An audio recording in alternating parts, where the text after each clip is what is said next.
not quite as lovely, but it'll work for background. So, all right.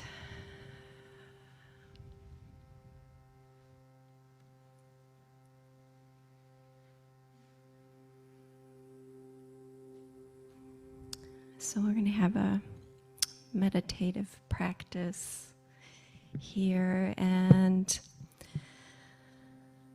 I invite you to just take a moment and just kind of let go of the morning, the mental chatter,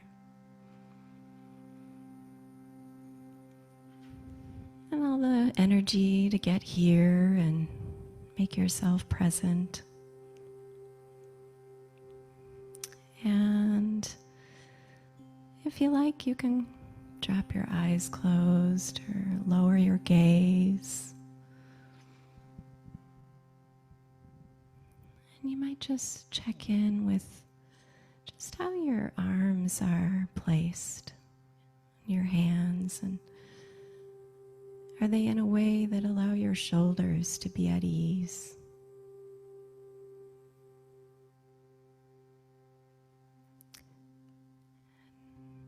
When you check in with your spine, and just kind of slowly take yourself from the base of your spine and lift a little taller. Just kind of see how that feels to feel the crown of the head reaching, and the back of the neck lengthening. And if it doesn't feel right for you today, how can you place it so it feels just right?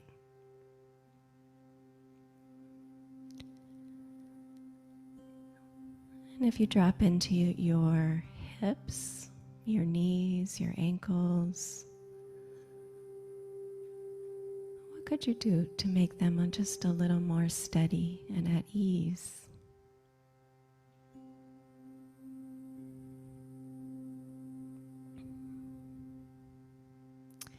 When you notice the bottoms of your feet, are the toes clenched or relaxed?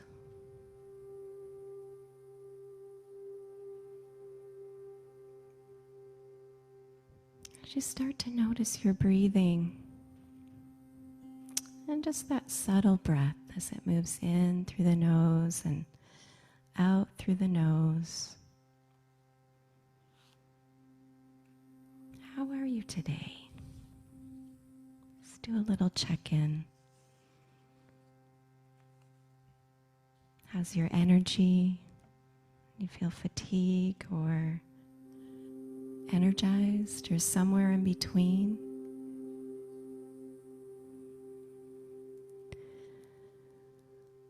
Is there any strong emotion present?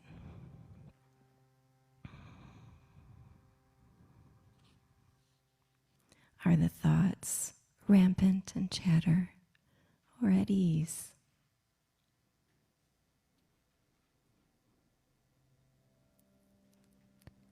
And I invite you, if it's not comfortable to focus on the breath, maybe you take your attention to the palms of your hands. And that's an alternative. Just feel the space of the palms of your hands. And if it feels right, start to notice that breath moving in and out. And there's a starting place as the inhalation comes in and down. And you might start to feel the sense that this breath moves deeper into the body.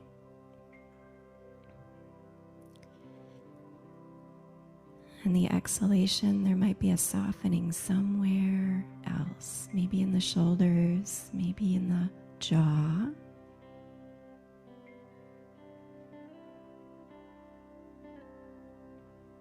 But just notice you are being breathed in every moment. This wind the wind of life. So you might follow that breath a little longer, slower, deeper, down around the lower ribs. Maybe just feel a little expansion there.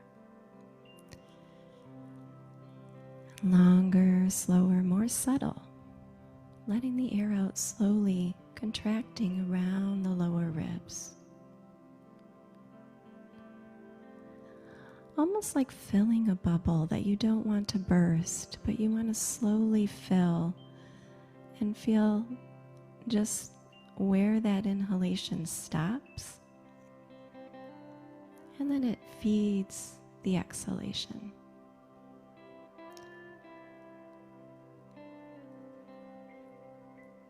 And you might notice as the inhalation gets longer, slower, and deeper, and you find the top, you might pause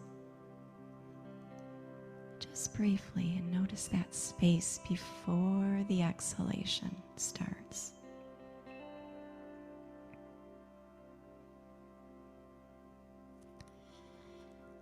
And at the end of the exhalation, again a pause and a space. And you're not straining or trying to make this something it's not. You're just kind of exploring, like, what is my breath like today? And you're filling that bubble, that very delicate bubble, but you're making it a little larger, voluminous space, and then eventually it fills the body. As you're exhaling, you're gently contracting the belly slowly.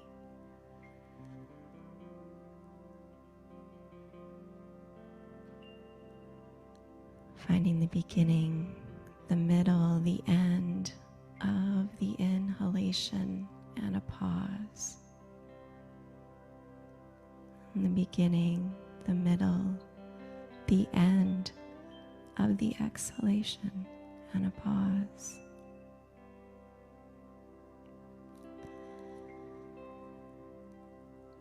And in every moment, there's this transformation. There's change. Everything breathes. Everything moves, shifts, change. It's life. Life is happening as we take our breath in and we let our breath out. Life is happening as the seasons change and plants breathe. And there's a receiving, right? So the inhalation, we're receiving something in every moment. And in our pause, we're digesting, assimilating new information and experiences, allowing it to spread, discerning what do we need to let go of. And our exhalation helps us to understand what is it to let go.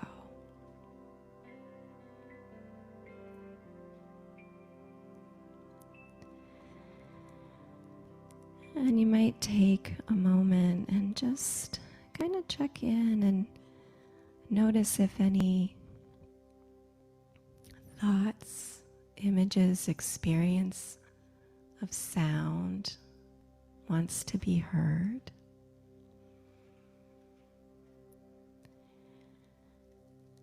And if anything comes to mind, just kind of sitting with that for a moment. And if nothing really comes up, you could just start to use the internal sound of, on the in-breath, hum.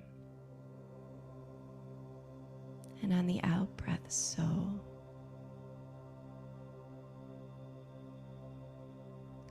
Hum. So. Hum. So. Linking our life force with that universal life force of transformation and change.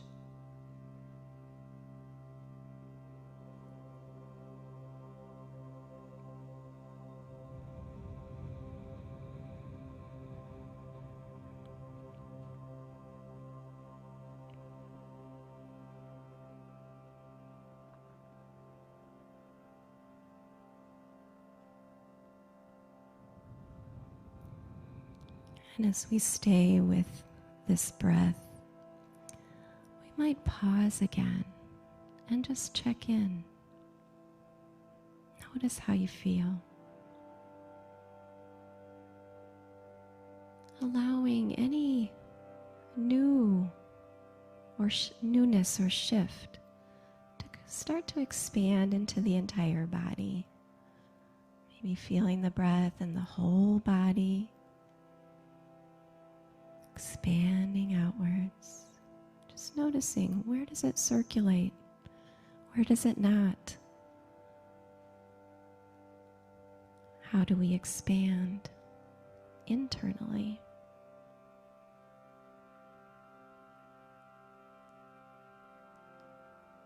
Taking any new thoughts, images, ideas for our well-being that come to mind, and take them with us. Just bringing our hands to our heart. You might lay the hands over the heart.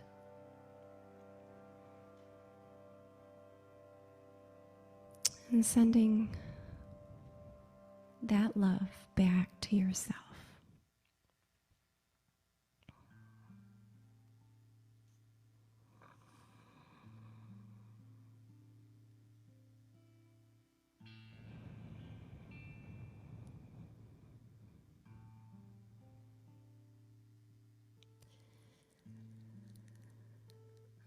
We'll slowly kind of reorient back to our space here, and just kind of explore the ideas of that transformational life force that comes from ancient Indian philosophy of yoga.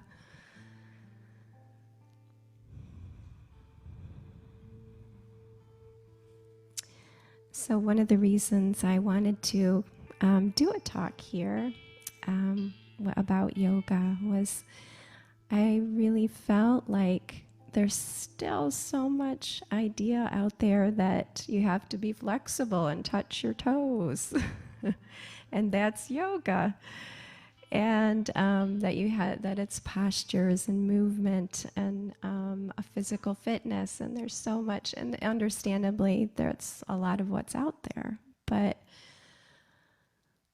what I really wanted to share and get more understanding is that it is a system, a technology of transformational change, of spiritual growth. And so I've been practicing and teaching almost 20 years, and so I would say I don't follow a particular lineage. I don't really, have a particular book or that I follow, but what I can say is that I am a practitioner, and I practice alone and on my mat, and I apply all the techniques and practices that Hatha yoga talks about. And what I come to notice is, it's really about how does my own body respond? How does my mind respond? And it's an exploration, it's a curiosity about what is it to be in this body? What is it to be in this mind? And so in practice, you discover, right? You discover. And one of the most important things, I think, as part of the discovery is that you're safe in this body. So teaching in cardiac rehab, I'm a yoga therapist in cardiac rehab. So one of the first steps is to bring people back into their body, because if you've had trauma, if you've had surgery, if you've had any difficult ways of relating to your body, yoga says that a first step towards shifting our lives or opening to a lifestyle change is to start with the body. And can we make a positive and compassionate connection to our body? And so some might think, well, why do I need to have the body involved in spiritual growth? And I mean, I would say, you know, we all have our own path, right? Whatever works. But what I discovered in the first moment that I thought this practice was life-changing was that a teacher said to me, press into your big toe. And I was like, oh, something woke up. And it was just a moment of, wow, I can be here in this body and feel safe. And it creates a safe container, like, for change. So, so that safe container for change.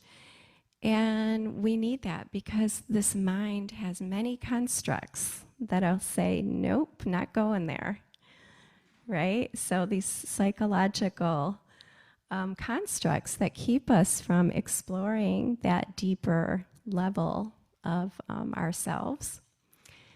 And if we're up for it, which some days I'm like, why the hell am I doing this? But my husband can probably attest to that too. But to have the safe container to explore, you then have the opportunity to allow what maybe you didn't want to allow come up and out, to come up and out and say, whoa, I'm still here and I'm okay. And so there's an invitation of what in yoga is called tapas. So there's Kriya Yoga is the experience of, I didn't know where this talk was going to go, but I could probably talk for about 4 more hours. So, so Kriya Yoga, see, I need an outlet. Thanks for being an outlet. So, because my husband's like, okay, yeah, enough about that. So he's like, what's the current events of the day? And I'm like, well, let's talk about yoga. So anyway, so Kriya Yoga. So coming back to basically the ground for change is that we have a system of what in, I think, old language is purification, which new language I think is more compassionate acceptance for all of our parts. And so tapas is all the types of yoga practices that help us to kind of work into the spaces that our mind doesn't want to let us go to. And svadhyaya is the Sanskrit words. These are Sanskrit words. Svadhyaya is the idea that self-study is integral to spiritual growth, to watch ourselves, to witness ourselves and notice. And sometimes that is really, really difficult to do, but I can watch what's happening in my body. I'm okay there. Like I can, all right, if I shift my big toe over and press into it, you know, there's a change. Okay, I can be with that. That's a start. And then I can witness my breathing. And okay, that's a start. And we move into finer and finer layers until we get into the belief system, the mind, emotions, and even that subtle layer of our true self of bliss that is so veiled and covered. So, so the third part of Kriya Yoga. So we have self-study, we have purification or compassionate awareness of this body and all its space and all that it contains, our past, our present. And then we have surrender. So Ishvara Pranidhana. So Ishvara Pranidhana is a Sanskrit word that's basically what's lovely about yoga too is it's interfaith. It's whatever you want to surrender to. There's no requirement. It doesn't have to be called God or goddess, or could be, Allah, could be whatever. But your Ishvara Pranidhana is a term that's just says learn to turn it over to something greater, something bigger, something. So even though we're going through these practices of purification, we are also surrendering and saying, I give up. I turn it over, all that I am. So, bringing that into what's I really love about yoga therapy is that we're changing that into how do we apply this to the general population. You don't have to wear Lululemon pants and touch your toes. Like, that's not it. It's can we get people, can we start to entertain the idea or facilitate the idea that we can start to make a journey inward. And so for people in cardiac rehab who when we've had trauma and it's really difficult, that stepping stone of what space in my body feels okay and what space in my body do I really not want to go to right now. But having a compassionate, loving facilitator says, I'm with you. I understand that this is a hard space to go into. So I was talking to Holly yesterday and I was like, a yoga therapist is a love facilitator. It's like, when you can't quite do it yourself, like I don't want to go there, but a person right next to you says, yeah, I get it. Let's go a different place and try there first. And then maybe we'll try this. So, it's it's a really beautiful and probably ancient healing practice of facilitating that growth and return to our true light and ourselves through the body, through the breath. And so the winds of change, were really, in Sanskrit we call them the Panchavayus. There's 5 winds. And we did that with our breathing practice because in every moment we're taking in. So this is part of the tapas, the purification, the going into ourselves. In every moment we're taking in through the inhalation, and our lungs are the receivers, right? So there's this inflow of wind that comes in and down. So pranavayu is the movement of wind coming in and down.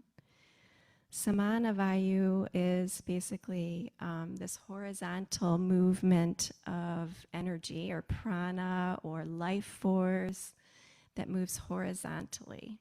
And it's centered in our belly and it's centered in our middle because this is where we discern what to let go of. And you can think of the digestive organs, right? That's what they do.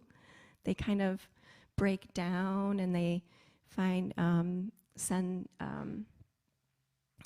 discern what's going to be sent into our bloodstream and absorbed by our cells, and what are we going to let go of and move into elimination, which, of course, our downward flow, apanavayu, is our letting go organs, our organs of elimination and reproduction. So there's this flow down and into the earth. And we see it when we look in the macrocosm, right? We see water sink down into the earth, downward motion. Roots go down into the earth in order for things to rise. So, and then with that process, there's this result, right? So what happens? We take in, we discern, and we let go.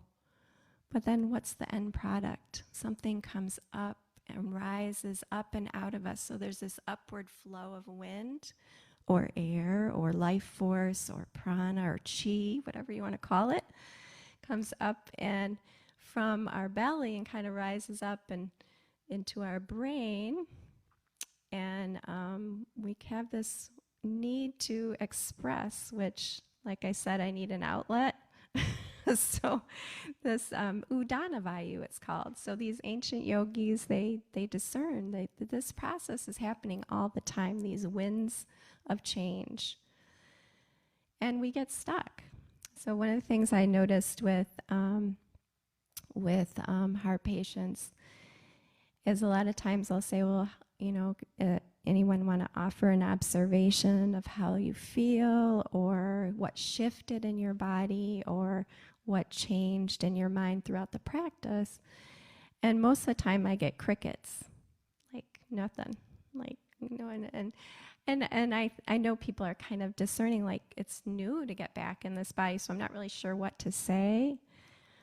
But it's kind of, there's also a lot of tension in the neck, the shoulders. Everybody, when I say what's tight today, it's neck, shoulders. And this blocks the flow of Udana Vayu, which allows us to speak what's happening for us and to say. And so we do a lot of neck and shoulder movements. And once in a while after class, someone, will say like, I think I really know what's going on with my back now.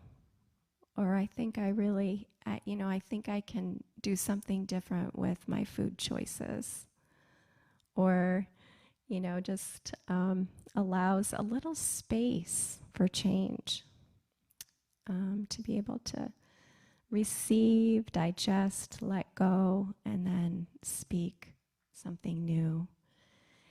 And then one last thing about the Vayus, the winds of change. The final one is called Vyana Vayu, and it is it's outward movement. It comes from the center of our belly, moves outwards to our hands, our feet, and our head.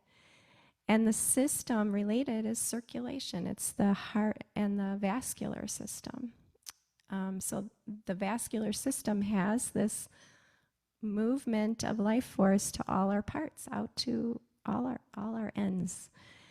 And but if we look at it from a psycho-emotional perspective, this outward movement, we see it in the patient that is taking all that information in, digesting it, and then talking to others about it, wanting more information about lifestyle change and implementing that.